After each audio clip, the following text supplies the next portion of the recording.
우리 조용히 묵상을 기도하시면서 11월 첫 주일 예배 하나님 앞에 드립니다.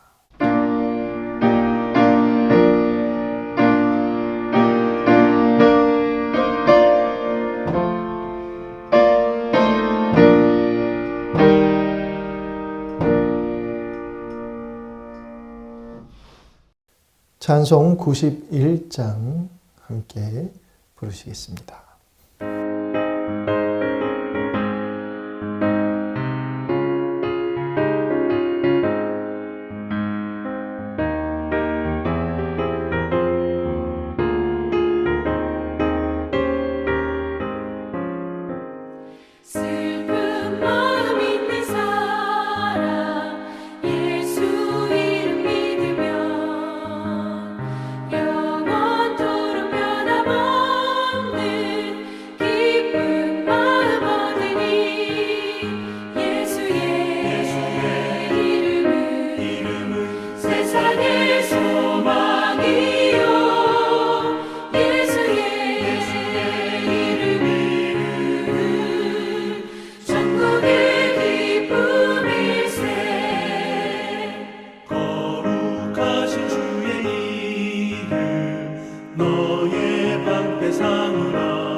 사도신경으로 우리 신앙을 고백하겠습니다.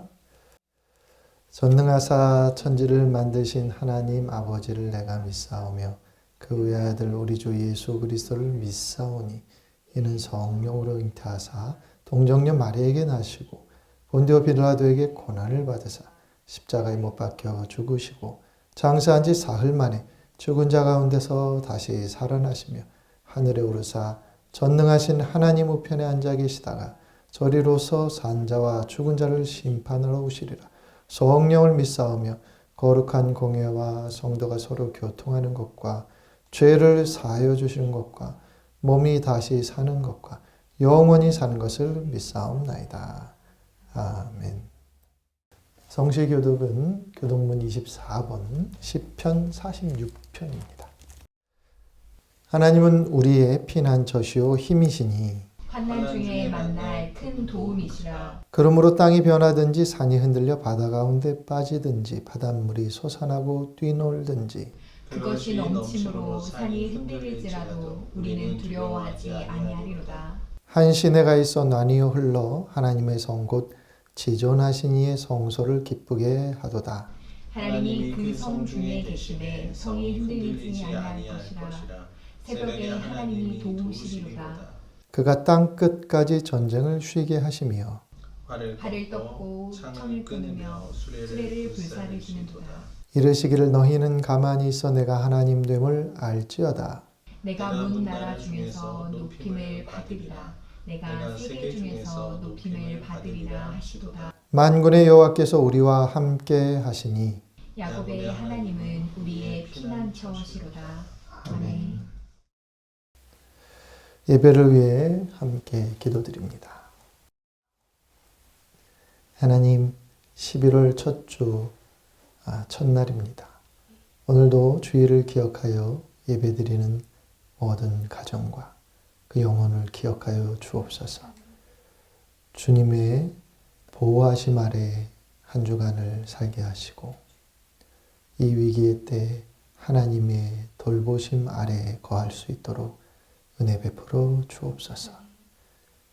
어려울 때일수록 하늘을 바라볼 수 있는 마음을 허락하여 주시고 기도하는 심령 되게 도와주시고 하나님의 은총을 구하는 간절한 마음들을 예배하는 모든 가정에 부어 주셔서 그 간절함에 하나님 응답하시고 찾아오시고 구하시고 도우시는 것을 우리가 경험하게 하여 주옵소서.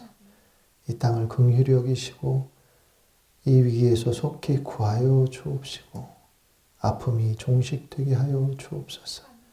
하나님을 바라보고 하나님께 돌아오는 심령들이 하나님 속속 일어나게 하여 주옵시고 교회가 그들을 돌보고 살피고 또한 하나님께로 인도할 만한 그릇 될 수 있도록 인도해 주옵소서.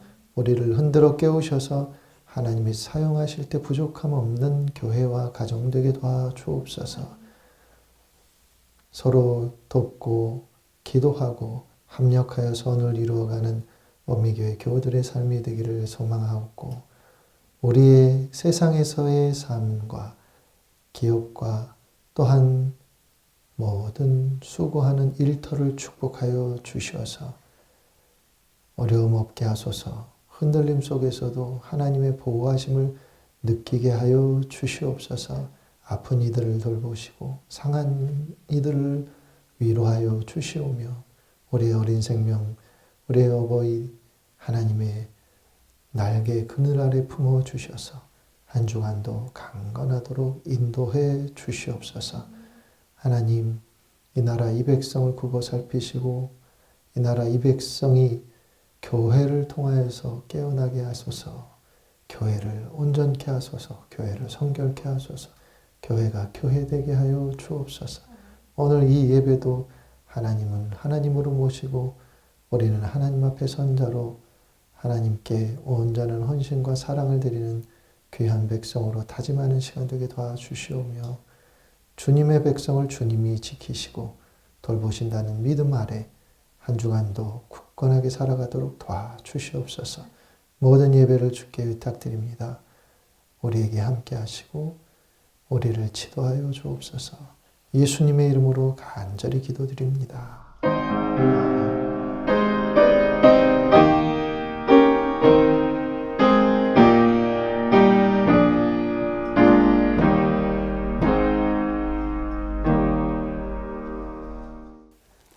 찬송 379장 부르시면서 준비한 예물 봉헌합니다.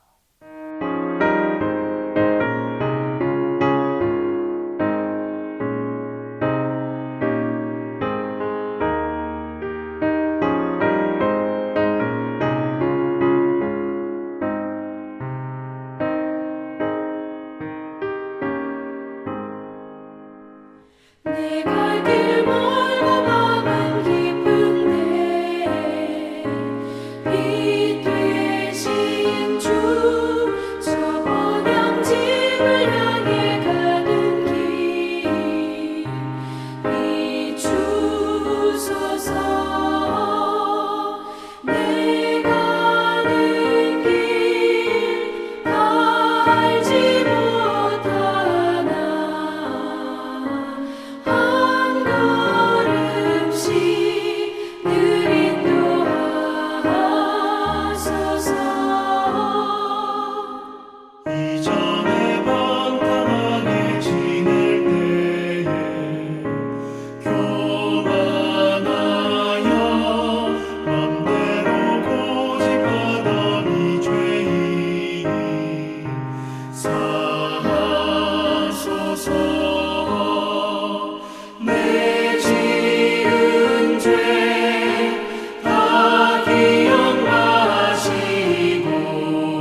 여러분 드리신 헌금 위해서 기도하겠습니다. 하나님, 어려운 가운데도 물질로 하나님 앞에 예물을 드리는 손길들을 기억하시고 그 가정을 돌보시고 경제적으로 하나님의 도우심 아래 어려움 없도록 인도하여 주시고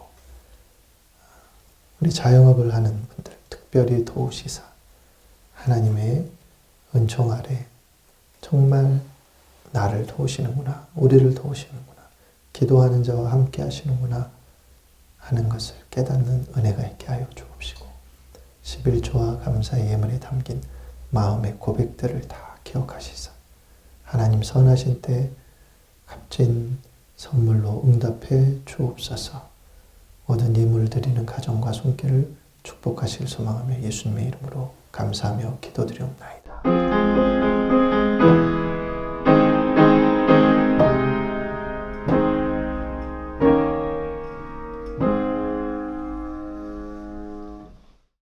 오늘 말씀을 보시겠습니다. 스바냐 2장 1절로 3절 말씀입니다. 봉독합니다. 수치를 모르는 백성아 모일지어다 모일지어다. 명령이 시행되어 날이 겨같이 지나가기 전 여호와의 진노가 너희에게 내리기 전 여호와의 분노의 날이 너희에게 이르기 전에 그리할지어다. 여호와의 규례를 지키는 세상의 모든 겸손한 자들아 너희는 여호와를 찾으며 공의와 겸손을 구하라. 너희가 혹시 여호와의 분노의 날에 숨김을 얻으리라. 아멘. 할렐루야. 이제 벌써 11월 첫 주가 되었습니다. 우리 코로나로 인해 정신없이 시간 가는 줄 모르고 살았는데 이제 올해도 2달 남았습니다. 이 2달도 하나님의 은혜 가운데 여러분들에게 귀한 의미 있는 마무리가 되는 2달이 되기를 간절히 축원합니다. 개혁이라는 말이 있습니다. 어떤 제도나 기구 등을 새롭게 고치는 것을 뜻하는 말이죠.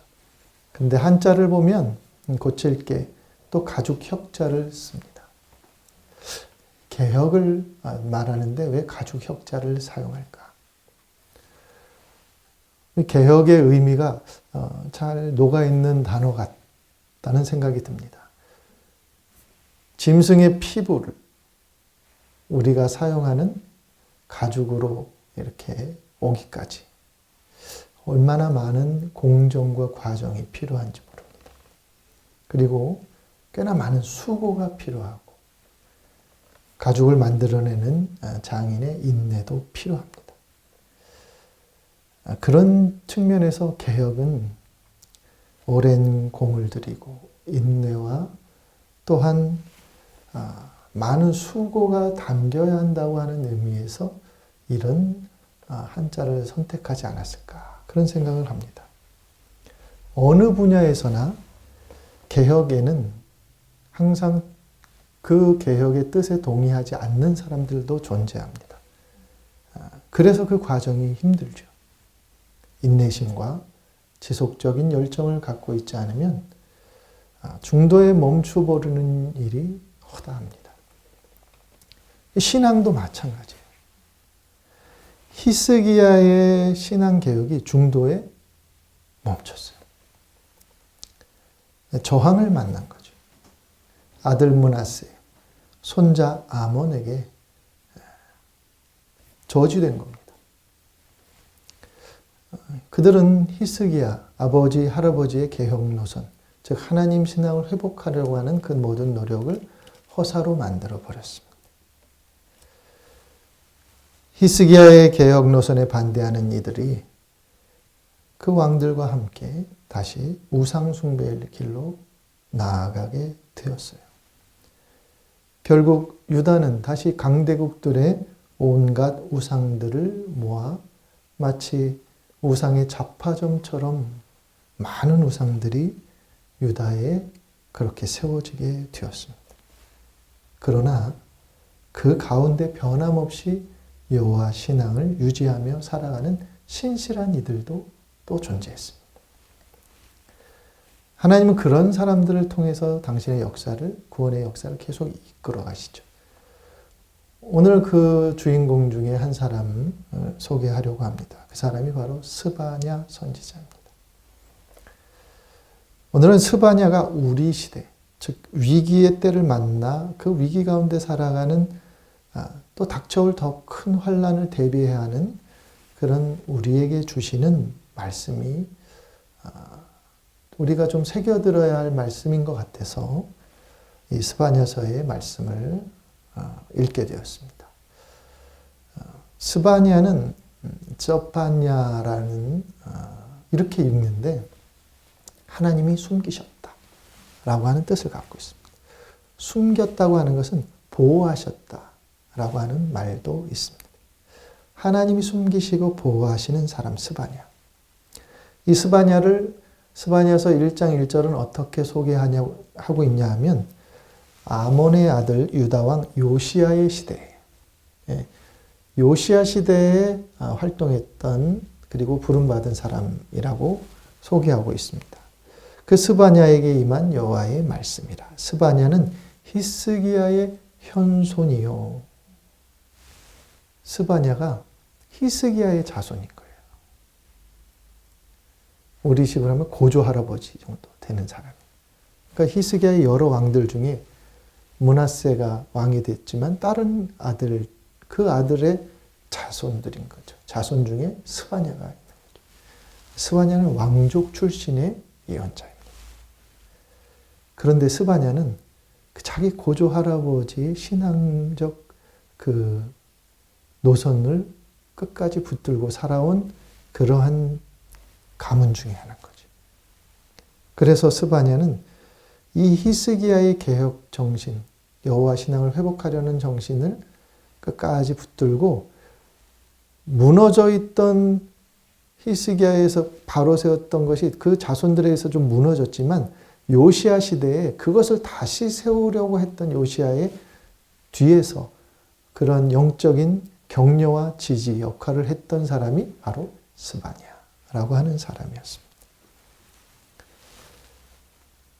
오늘과 같이 무너져가는 그런 신앙적인 상황 속에서 그 뒤에서 그 신앙을 다시 회복하고 그 신앙을 새롭게 세우는 요시야의 개혁을 든든히 지지해 주었던 이 스바냐의 모습이 우리 시대 여러분과 저의 모습이 되기를 바라고 우리 교회의 모습이 되기를 간절히 축원합니다. 스바냐서를 읽어보면 본격적으로 신앙개혁을 요시야가 하기 전에 부름받았어요.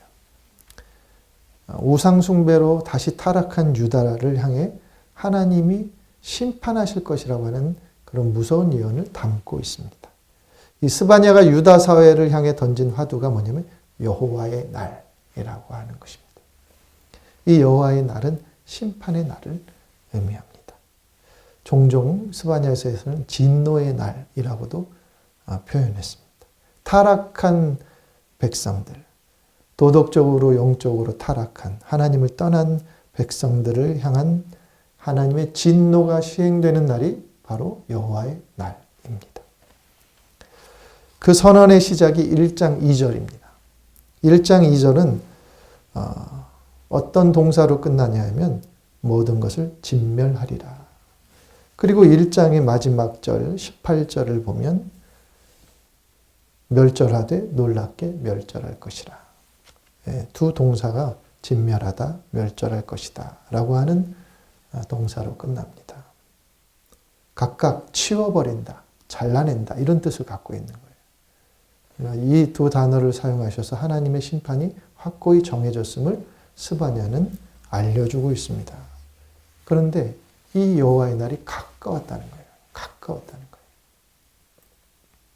그날에 너희를 치워버리고 잘라낼 것이다. 이런 말씀을 하고 계십니다. 사실 무서운 말씀이죠. 그런데 그 심판의 대상이 누구인가? 1장 4절부터 5절을 읽어보면 이런 말이 나오는데 그 사람들이 누구예요? 우상의 제사장들. 그리고 그 우상에게 경배하는 자들. 여호와를 배반하고 따르지 아니한 사람들. 섬겼다가 돌아선 자들을 말하는 거죠. 그리고 여호와를 찾지 않고 아예 찾지도 않고 구하지도 않은 사람들.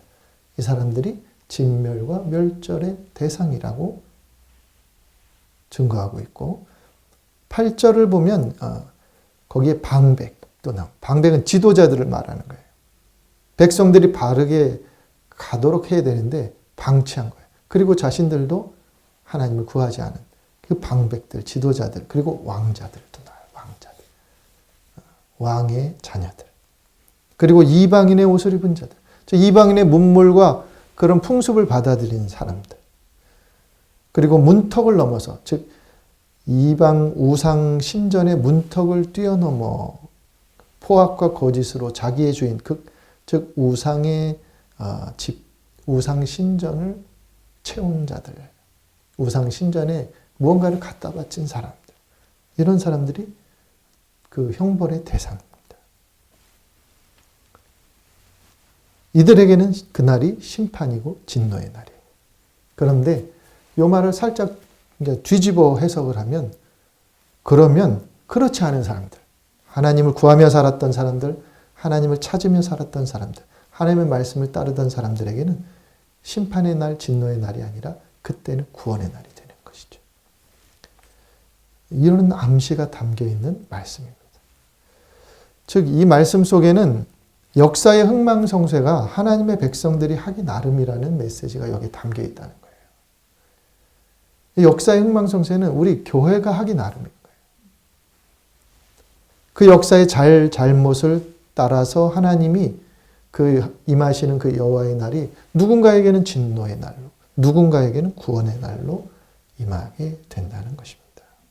이 스바냐가 던지는 메시지의 무게감이 오늘 우리의 시대를 이렇게 대비해봐도 참 무겁게 다가오는 것 같습니다. 그런 면에서 여러분, 저와 여러분은 어느 자리에 서 있는지 한번 생각해 볼 수 있길 바랍니다. 과연 구원의 자리에 있는지 아니면 진노의 길에 머물러 있는지를 꼭 살펴보기를 바랍니다. 스바냐는 유다 백성에게 그리고 현재 오늘을 살아가는 우리에게 이 성찰의 삶을 속히 하라고 촉구하고 있습니다. 왜냐하면 여호와의 날이 가까이 왔기 때문에 가까이 왔다. 손에 잡힐 듯 코에 닿을 듯 눈앞에 왔다는 상태를 말하는 게 이 가까이 이 까라브라고 하는 단어가 그런 의미의 단어라는 겁니다. 눈앞에까지 이르렀으니까 속히 해야 되는 거예요. 예수님과 세례요한은 이 스바냐의 말씀을 이렇게 바꾸어 전했습니다. 회개하라. 천국이 가까이 왔느니라. 이렇게 말한 거예요. 회개하라. 천국이 가까이 왔느니라. 야, 조용히. 하나님 나라 가까이 왔어. 손에 닿을 듯, 코에 닿을 듯 아주 가까운 곳에 와 있어. 그러니 회개해야 돼. 어서 회개해야 돼. 이런 뉘앙스거든요. 스바냐가 전한 뉘앙스랑 마찬가지. 이런 하나님 나라가 가까이 왔는데 하나님 나라의 잔치 자리가 열리게 되는데 넉놓고 있을 시간이 없다는 거예요. 잔치 자리에 초청받은 사람은 준비할 것이 있습니다. 그게 바로 예복입니다. 예수님 마태복음 22장에서 그런 말씀을 하세요. 잔치 자리에 초청받은 사람들 중에 예복 입지 않은 한 사람을 발견했어요. 그래서 그 사람을 밖으로 내쫓았습니다. 그러시면서 예수님이 하신 말씀이 있어요. 청함을 받은 자는 많되 택함을 입은 자는 적으니라. 택함을 받는 조건이 무엇입니까? 예복을 입는 것입니다. 잠잠히 하나님 앞에 나와 회개하는 것입니다. 스바냐의 말씀으로 해석을 하면 하나님 앞으로 나아가는 거예요. 종교인이라 해서 왕이라 해서 권세 잡은 자라 해서 아까 보면 왕자들까지도 진노의 대상이 되었어요. 즉 어느 누구든지 예복을 갖추어 입지 않으면 그렇게 된다는 겁니다. 1장 10절, 11절을 보면 명칭들이 나와요. 장소적 명칭. 10절에는 어문, 제2구역이라는 단어가 나오고 11절에는 막데스라고 하는 단어가 나와요. 이게 다 장소를 지칭하는 단어들이거든요. 어문은 예루살렘 성 북쪽, 제2구역은 서쪽에 있습니다. 막데스는 남쪽에 있어요. 즉 하나님이 북쪽, 서쪽, 남쪽으로 해서 훑어오고 계시는 거예요. 동쪽에서 들어오신 하나님이 북쪽으로 가서 서쪽으로 남쪽으로 쭉 훑어가시는 거예요. 성읍 전부를 지금 도시는 거예요. 예복 입은 자와 그렇지 않은 자, 하나님을 찾았던 자와 찾지 않았던 자를 구별하시기 위해서 찾아다니시는 하나님의 모습을 이렇게 묘사합니다. 얼마 전 말씀드렸던 그리스 철학자 디오게네스가 낮에 등불을 들고 참 사람을 찾아다녔던 것처럼 하나님이 그렇게 하신다는 거예요. 스바냐의 지금 이 예언의 말씀에는. 그래서 스바냐가 그 날이 이르기 전에 구원을 얻는 길, 그것을 오늘 2장 1절부터 3절에서 우리에게 제시하고 있는 거죠. 2장 1절에 백성들을 향해 이렇게 말합니다. 수치를 모르는 백성들아 모일지어다 모일지어다. 수치를 모르는 백성이라 부르셨어요. 수치를 모르는. 수치를 모른다는 말에는 여러분 어떤 의미가 담겨 있을까요? 사람이 부끄러움을 모르면 어떻게 될까요? 스페인 우화 중에 예전에 아주 오래전 읽었던 이야기가 있는데 아주 이쁜 아내를, 아름다운 아내를 둔 신하가 있었어요. 그런데 왕이 그 아내가 너무 좋았어요. 흑심을 품 거예요. 근데 신하가 곁에 있으니 그 아내를 자기 여인으로 만들기가 어려워요. 그래서 그 신하를 멀리 지방으로 파견을 보냅니다. 그리고서 은밀히 신하의 아내를 부릅니다. 자기 여인이 되달라는 거죠. 추파를 던지는 거죠. 왕의 명령이라 이 여인이 왕의 심기를 건드리지 않으면서 남편에게 해를 끼치지 않게 하려고 이 여인이 참 지혜로워요. 뭐라고 하냐면 세상에서 가장 가치 있는 덕목이 무엇인지 그 답을 가져오신다면 왕의 소원대로 해드리겠습니다. 이렇게 말합니다. 왕이 그날 이후로 똑똑하다는 지혜자들을 다 만났는데 속 시원한 답을 안 해줘요. 답이 다 달라요. 그래가지고 왕이 자신이 직접 그 답을 찾기 위해서 세상을 주유하기 시작합니다. 떠돌아다녀요. 그 답을 얻으려고. 그런데 1, 2년 사이에 얻어지지 않아요. 세상을 참 멀리까지 돌아다녀도 그 답을 얻기가 어려운 거예요. 정말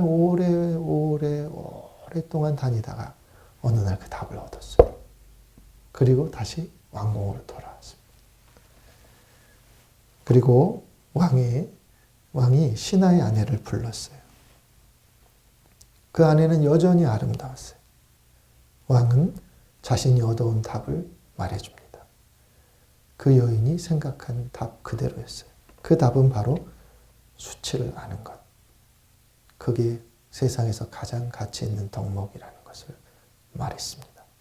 이제 답을 얻었으니 신하의 아내는 왕의 여인이 되어야만 했죠. 그런데 왕은 여인을 자기 여인으로 맞이하는 대신에 그 여인에게 자신이 지난날 했던 행동에 대해 깊이 사과를 합니다.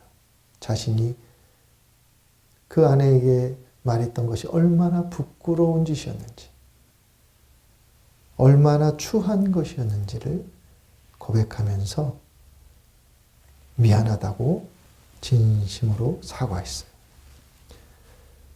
왕은 수치를 아는 자가 된 거예요. 지식만으로서가 아니라 부끄러움이란 이런 것이구나. 그 부끄러움이 무엇인지를 알 때 왕은 죄를 짓지 않기로 결단한 것이죠. 신하의 아내도 남편도 그리고 그 자신과 가정도 다 지킬 수 있게 되었어요. 수치를 모르면 짐승과 다를 게 없다고 말하죠. 여러분, 그래서 금수만도 못한 인간이라는 표현을 우리가 가끔 씁니다. 수치를 잃은 사람은 죄를 가볍게 여깁니다. 함부로 행동합니다. 죄를 행하면서 그게 죄인지도 모릅니다. 죄를 지어도 부끄러워하지 않는 인생이 많아집니다. 요즘 우리가 사는 시대가 그런 것 같아요. 부끄러움을 상실한 시대를 우리는 살아가고 있습니다. 스바냐의 시대와 비슷해요. 수치를 모르는 백성들이. 그래서 스바냐의 메시지가 의미 있게 다가오는 것입니다. 특히 기독교인들은 수치를 아는 이 덕목을 잃지 말아야 합니다. 기독교인인데, 교회인데, 목회자인데, 성도인데 부끄럽게 살지 말아야 돼요. 예수 그리스도의 보혈의 공로로 얻은 삶의 정말 그 무게만큼은 다 아니더라도 그 보혈의 공로를 정말 헌시체처럼 버리는 것과 같은 삶을 살아서는 안 되는 것 아니겠습니까?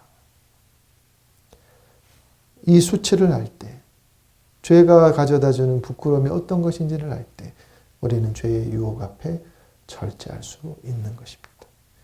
그래서 스바냐가 보기에 유다 백성들은 이 수치를 모르는구나.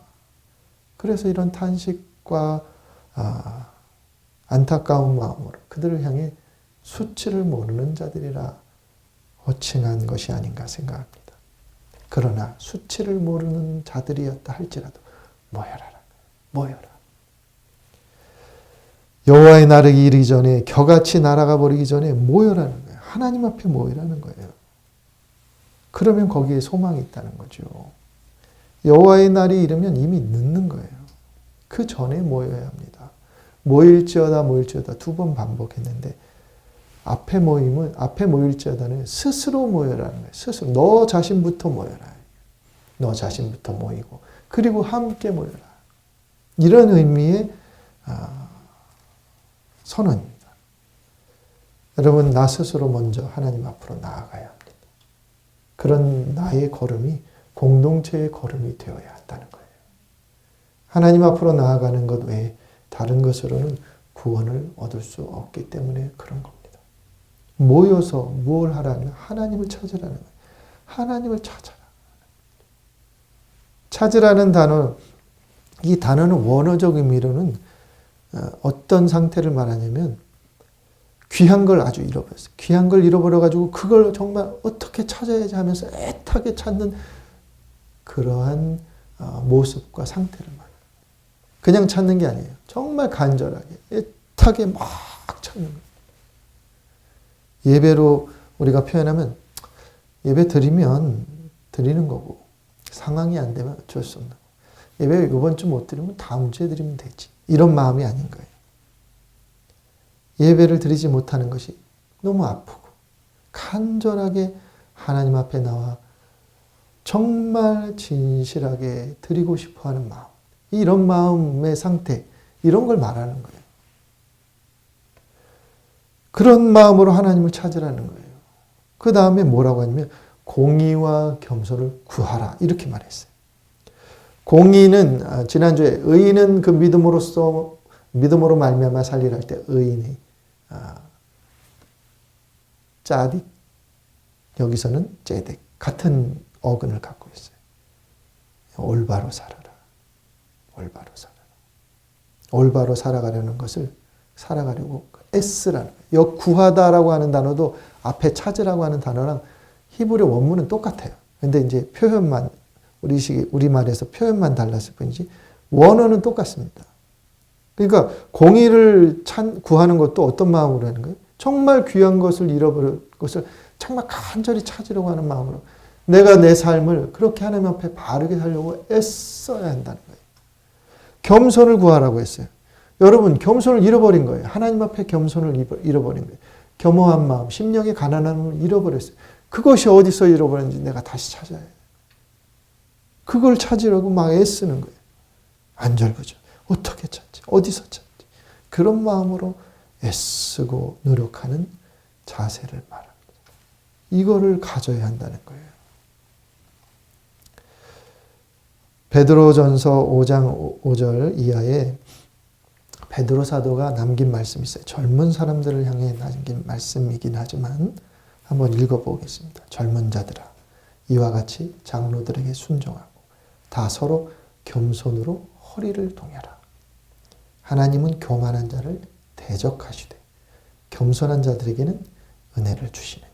그러므로 하나님의 능하신 손 아래에서 겸손하라. 때가 되면 너희를 높이시리라. 너희 염려를 주께 맡겨라. 이는 그가 너희를 돌보심이라. 이렇게 말씀했습니다. 겸손한 사람에게 은혜를 베푸시고 높이시고 돌보신다. 이런 말씀하셨거든요. 스바냐가 이제 2장 3절에 이렇게 말씀합니다. 뭐라고 하냐면 여호와의 규례를 지키는 세상의 모든 겸손한 자들아, 너희는 여호와를 찾으며 공의와 겸손을 구하라. 너희가 혹시 여호와의 분노의 날에 숨김을 얻으리라. 베드로는 그 겸손한 자를 돌보심이라 이렇게 말씀했는데 스바냐는 너희를 숨기실 것이다. 숨김을 얻게 될 것이다. 이 같은 의미의 말씀입니다. 숨김을 얻는다는 말이 아까 보호한다는 의미도 갖고 있다는 거예요. 보호한다, 돌보신다 이 말 다 가지고 있어요. 라합이 여호수아가 보낸 정탐꾼을 숨겨줬어요. 그래서 그들이 살았어요. 그런데 그 대가로 라합과 그 가정이 생명을 건졌어요. 하나님이 숨기시는 자가 생명을 얻습니다. 그래서 하나님께 나아가는 거예요. 겸손히 그의 도우심을 구하는 게 중요한 거예요. 위기의 때를 살아갈수록 더욱 하나님을 찾고 그분 앞에 겸손을 회복하기 위해 애쓰는 자, 올바른 삶을 위해서 살기 위해 애쓰는 자, 간절히 구하는 자, 그들에게 하나님이 함께 하십니다. 우리 교우들 모두 이 위기의 때에 스바냐가 전한 하나님의 말씀을 여러분 가슴으로 받을 수 있기를 주의 이름으로 축원합니다. 우리 시대를 향해 하시는 말씀과 같은 이 스바냐의 권면을 지혜롭게 받으셔서 하나님의 돌보심과 보호하심, 숨기심을 얻는 저와 여러분들을 간절히 축원합니다. 기도하겠습니다. 하나님, 오늘 스바냐를 통해서 우리에게 주신 말씀이 우리 심령에 하나하나 쌓이고 또한 뿌리 내리게 하여 주셔서 주의 숨기심을 얻는 교회와 가정들 되게 도와주옵소서. 예수님의 이름으로 간절히 기도합니다. 아멘. 네, 교회 소식을 전하겠습니다. 11월 행사, 11월 5일에 교육자 회의가 있고 또 11월 셋째 주일은 추수감사 주일로 지키겠습니다. 우리 코로나의 종식을 위해서 계속 기도해 주시고 또 우리 교우들 사업을 하는 또 자영업하는 교우들을 위해서도 계속 기도해 주시고 또 질병과 싸우는 분들을 위해서도 계속 기도해 주시기를 부탁을 드립니다. 감사합니다. 이제 찬송 399장 부르시고 축도로 예배를 마치겠습니다.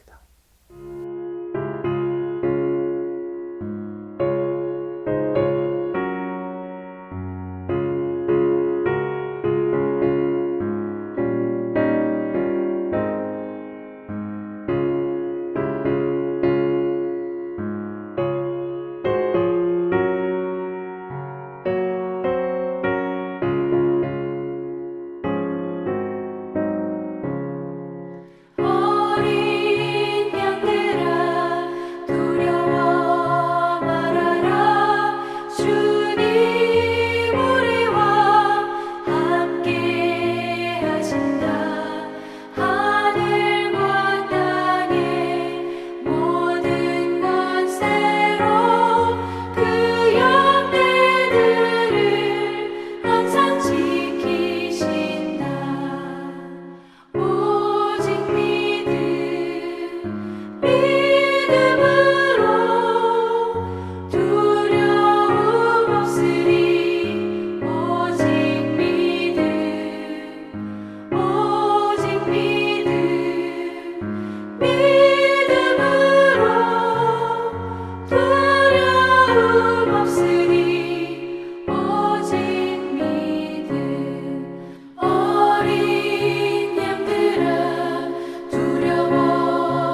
다 함께 기도하시겠습니다.